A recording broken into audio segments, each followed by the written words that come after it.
Just a few hours ago, we couldn't even walk under this bridge here because water from this creek was up on the Razorback Greenway. In Fayetteville, firefighters rescued a man just a little ways upstream from where we are right now.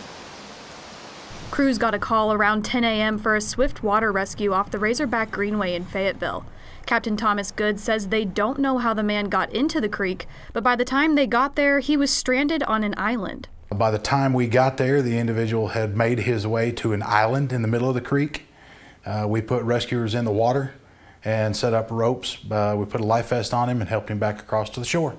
Fayetteville firefighters were ready to go as soon as they got the call. Obviously, we watch the weather moving forward on each day to try to be prepared and just mindset ready when the day starts. We knew this rain was coming in, so we knew it was going to be an issue. All of our crews had swift water gear ready, and so as soon as the call came in, they were ready to go.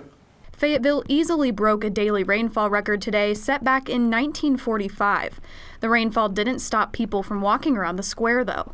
One tourist from Scotland says he took the flash flood warning seriously. Well, in fact, I got a warning on my cell phone telling me that that we were expecting flash floods and so on, and that's absolutely dreadful. And we did see some signs earlier on in the holiday warning people not to enter flood areas. Captain Good says safety is the fire department's top priority, even for their own. All of our rescuers have obviously rescue PFDs, and they have wetsuits.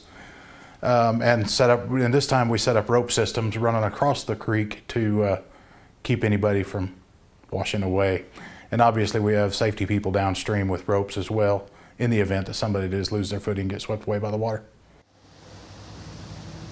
Captain Good says the man who was rescued did not have any injuries. Central EMS says this was the only swiftwater rescue in Washington County today. Reporting live in Fayetteville, Emma Claybrook, 4029 News.